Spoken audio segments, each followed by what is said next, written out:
husband and his sister grew up being pretty close to each other. When he told me of this, I thought about how sweet it sounded, but I didn't know how bitter it was going to be for me. Hi, I'm Ruby. I'm 27 and married to the only man I've ever truly loved. Jake and I met at a club and found ourselves on a date a week later.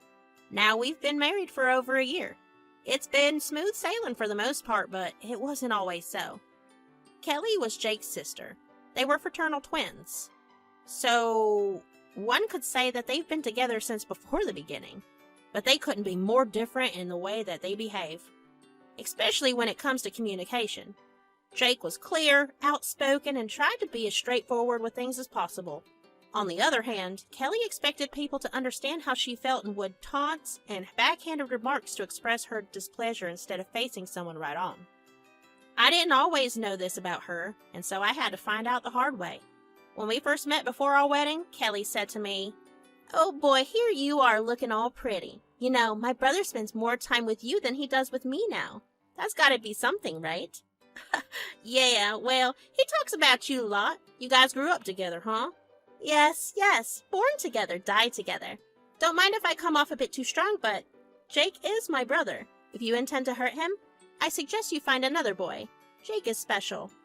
"Why would I want to hurt him? I love him. We're about to get married." I know, and I couldn't be happier, but you're a woman yourself. You know the type of girl who gets distracted easily. You can't have enough of any good thing. I'm not sure I follow. Oh, come on. You must have seen girls like that. The ones who get divorced as soon as they get married because marriage just isn't their thing. Or those who run away with anyone ranging from the pool boy to the hairdresser. I mean, the type that gets too greedy. Are you saying that I'm that type? I'm saying I don't know what type you are, honey. I think we'll find out, but you don't want to hurt my brother or... Or what? I laughed and she just smiled at me wickedly as if she thought she was some villain in some smart plan in a film. You'll see. Wow, Kelly, I was looking forward to bonding with you and spending some quality time. Not at all how I was expecting this conversation to go. I don't know what to say now. Oh, relax. I'm only joking. I know you're not that type. Now, what's your favorite place to go hang out here in the city? That day was meant for us to help bond, but the longer I spent with her, the less relatable she felt. Every time we were in a quiet space, she'd go on her phone or would start talking to her husband on a call. She'd give him every single update of what we'd been up to. For lunch, she ordered a massive portion and couldn't finish it, so she expected me to. I can't finish all this, Ruby, but I'm sure you can. What is that supposed to mean? Nothing, just that you look a bit more tired today. And the more tired you are, the hungrier you get, you know? Me, myself, I do almost too much yoga. So much that it's not good for me. So I don't get that tired. So come on, that burger is all yours. If you didn't want to eat it, why'd you order it? Because I thought you'd eat it. You looked tired. I get it. Exactly. See, you're smart. That's why my brother likes you. Obviously, I didn't actually eat it, and Kelly very casually got it packed up instead to eat it at home. I'm sure she went home and whined about me to her husband and made him eat the whole thing instead. I didn't know how someone could be married to a woman like her. A few hours with her and I could swear I had a raging headache. Plus, her snide remarks and calling me fat without calling me fat were so unsettling. It was like she was one of those high school bullies who just never really came out of their high school phase. I decided to ask Jake about their relationship growing up, and this is what I got. "Oh, we were very close-knit. Now she's gotten married and there's some distance, so she's a little bit extra possessive. I hope that didn't feel like a problem. How was your little outing?" "Oh, it was okay, I suppose. I think I have trouble understanding her, but maybe I'll get used to it. It's not like we'll be hanging out a lot with her in the next city and everything." "Actually, they're planning on moving. To our town. After the wedding, maybe." "Oh, and why's that?" "Kelly's husband Mike got a job here, and Kelly always wanted to set up a bakery since she was like 5. She can finally figure it out here with the lower rates and whatnot, so they're planning on shifting, but of course, we won't be hanging out much. Weekends, I guess." That was a shocker. To be honest, I was not looking forward to spending more time with Kelly. She felt condescending and mean and unnecessarily protective. Like I'm marrying him, not trying to cook him for dinner. Not that she was big on finishing dinners anyway. Things moved forward. Kelly and I had some ifs and buts over the few months before and after the wedding. She didn't seem to like me at all. She'd constantly make fun of my body and the way I talked and so much more.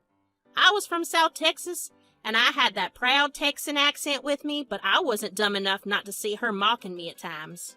The next time we met was no different, but this time she seemed a bit more frustrated than usual. I doubted that it wasn't about me then.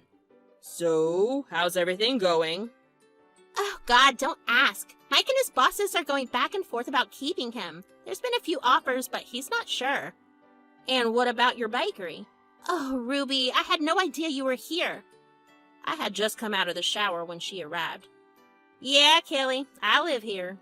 Right, of course you do. I forget about the wedding sometimes. Just kidding. About the bakery, yes, I'm looking for a place still. If you know someone, you could help. It's the least I deserve after you stole my brother from me, huh? Yeah, of course. I'll see what I can do. Anyway, I'll get going. I think Mike's been calling for me for about half an hour now. Going? You just got in here. Yeah, but you know, got things to do. Just wanted to see you real quick. She hugged him and her eyes were completely on me the entire time. It wasn't gentle or welcoming. It was as if she was angry at me for some reason. She didn't break eye contact at all. Then, when they parted, she smiled and left without even saying goodbye to me. There was something wrong with that woman, and I could tell. I told Jake, "Did you see that?" What? She didn't even say bye to me. And I think she left because I was here. Why else would she suddenly just up and leave? You still think she hates you? Think? It's so crystal clear, Jake. The woman is not happy with me being around, and it shows. I mean, I still haven't gotten over the wedding incident. Oh, the wedding incident. It was just a silly little accident. Things like that happen. You need to forget about it already. On our wedding day, when me and Jake were having our dance, the music suddenly just cut off. When our eyes turned, we saw that Kelly was standing right next to it with a shocked look on her face, and the system operator was shocked too. Turns out she'd dropped her entire glass of champagne onto the music system, effectively frying it right then and there. She said she had a bit too much and dropped it, but come on, I could see it clear as day. How does something like that just happen? It wasn't an incident. Your sister hates me. I don't see why anyone would hate you, love, especially Kelly. She likes you. Please. Every time we cross paths, she tells me, "Oh, you've stolen my brother. Oh, you've stolen Jake from me." It's the most nonchalant, passive-aggressive remark, but she makes it so often that now I believe she fully means it. She is too possessive. Please, you need to think a little bit less. She's a bit possessive, yes, but every sister is. She doesn't hate you, I can promise you that much, honey. The conversation didn't go anywhere from there, really. It was just Jake trying to convince me that Kelly doesn't hate me, and I just wanted him to believe everything I was trying to say. Obviously, that didn't work out too well for me. Life wasn't being fair in its entirety, but I was trying to make do and believe in the best possible. I knew in my heart Kelly had no good regards for me, but kept being a naive person, giving her the benefit of the doubt until this happened. On an odd day, Kelly asked me to help her shop for stuff since she was moving. She wanted to get herself some new crockery, clothing, and some other things. I was hesitant, but I went anyway. While I was helping her pick a dress, she said, "Mike isn't a big fan of dresses that have shorter sleeves, but I so want one. Me and Jake used to exchange our clothes when we were little. I'd fit perfectly in all his clothing and even steal some from him without him knowing. Well, I guess you're not about to fit in any of them, huh, Ruby?" I was checking out a really good dress for her, but dropped it right then and there. It couldn't have been more clear that this woman was almost always condescending, body-shaming me when she's barely a few pounds smaller than I am. I was sure it'd flip a switch in my head. Oh, I fit in them all right. He's all mine now, so you should probably think about fitting in your husband's clothing. However, he likes to wear it. What do you mean by that? I don't know. What do you mean by what you said earlier? Ruby, don't you take that tone with me, okay? All I said was that you're a bit too big for my brother. It's not like a bad thing. Just an observation I made. Here's an observation I've made. You're terrible to be around. Why don't you get to the point and tell me what's your problem with me? Ruby, don't make a scene out here. Let's go to the car and we can talk. Whatever anger you have towards me and whatever you feel about me is totally out of line, but I understand how someone like you can get a bit insecure around me. It's okay. Oh, there you go again. Am I the one who's insecure? You keep telling me I've stolen your brother and this and that. You're the one who leaves the room when I walk into it. You're the one who pours champagne all over the music system on our wedding dance. And yet I'm the insecure one? Girl, you need to check your line and step back behind it. I told you not to talk to me like that. She raised her voice high and suddenly the whole place froze. People were turning around, stopping dead in their tracks and looking at us. You're a terrible match for my brother. You're not the right size, not the right shape, not the right skin tone, and far away from being fun. What he sees in you, I'll never understand. And now all I get is how great Ruby is and how much he loves her. It's like his sister doesn't even exist anymore. A worker walks down the aisle to get to us. She approaches Kelly and says, "Ma'am, kindly resolve your argument outside of the store. Our customers are experiencing disturbance from the commotion. And your customers can take up with me if they want. You," she points at me with rage in her eyes. "I can't believe you'd make me look like a freak in a store full of people, but I will not forget this. Thank the staff woman for asking me to relax or I'd have your head. Today is over. You'll be in tears next time we meet." She said and stormed out of the store after throwing the clothes she was looking at on the ground. The other people in the store soon returned to their normal pace, walking and shopping around. I got weird looks, some embarrassing, some filled with sympathy as I rearranged the clothes I'd picked. Some staff members rushed to clear the clutter as I left a little bit later. I was humiliated, but I knew I wasn't the freak in this situation. She was. Everything was working towards a direction which meant an inevitable clash between me and Kelly. I told Jake about the Screaming Championship back at the store, and he wasn't very happy with the way things had turned out. He told me, Look, this sounds really messed up. She's literally never behaved this way with anyone. At least not that I know of. You sure you did nothing to piss her off? "Are you putting all this on me now, Jake? Did I do something? Your sister has been calling me things and giving me looks since day one, and I've already told you that. There's no reason for me to dislike her. In fact, I've tried really hard to like her, but somehow that's just not happening.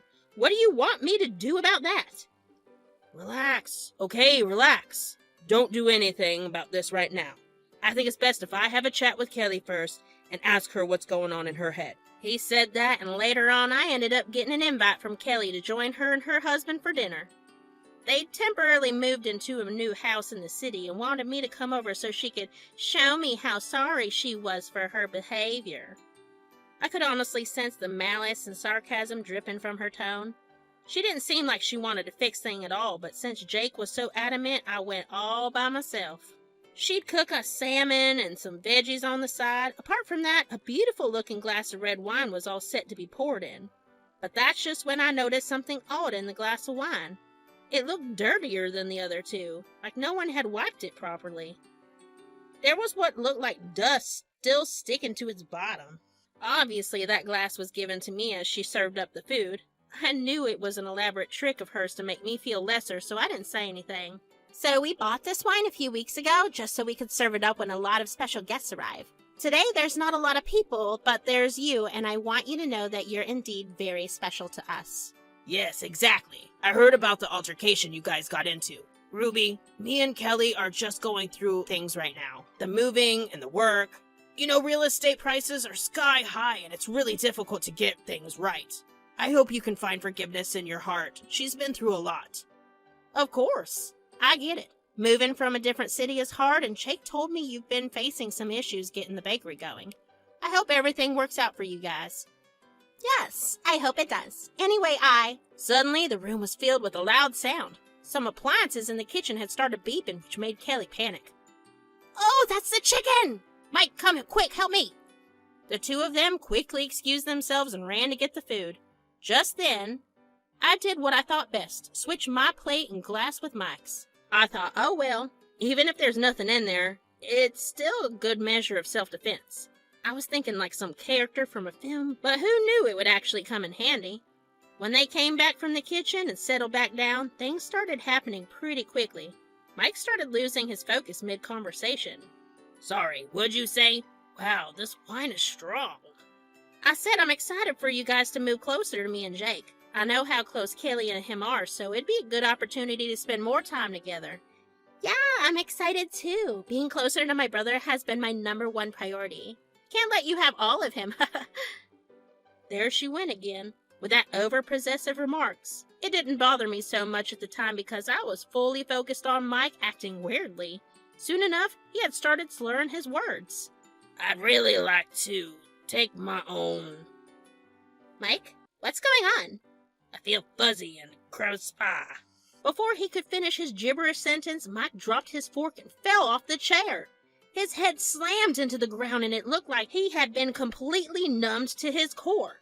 Kelly got off her feet and screamed in anguish. Mike! Oh my God! What happened to you? She ran to him and picked his head off the floor. She turned to me with her eyes letting out flames, said, You did this to my husband. Me? I just switched my food with his. You did this. You made the food. You wanted that to be me.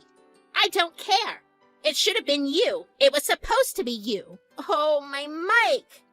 As bad as I feel for Mike, you completely deserve this, Kelly. Do you see this, Mike? Do you hear her? She's responsible. Don't you dare talk to my husband. You're gonna be okay, honey. Don't worry. Call an ambulance, you wretched woman. Kelly was weeping as things went in a speedy fury. An ambulance was called, and I saw them leave in it as Kelly glared at me from within it. Turned out she'd laced my food and drink with some concoction that can numb your whole body for a solid hour. Mike soon recovered. He had just lost bodily control for an hour, but could still hear everything. He heard Kelly's confession and called the police on her. The two went to court for the accusations and eventually divorced. Kelly ended up not moving, but Mike did. He cut off his links with us and Kelly was sent to jail for a while. Meanwhile, me and Jake are doing great. He finally believes everything I said to him. Kelly and I were never gonna happen. She hated me from her very soul and ended up losing her husband for it. I found a great job and Jake too has settled into the idea of Kelly being a terrible person. We don't talk about her anymore. It will be 3 years soon since the whole episode happened. I'm now hoping to plan children with my husband. They will never be told of who their aunt was and what she was like. I'm just glad that that shadow she could have cast on my kids has been cut off from this source. Now we live happily in a great suburb and couldn't be happier. Life is good.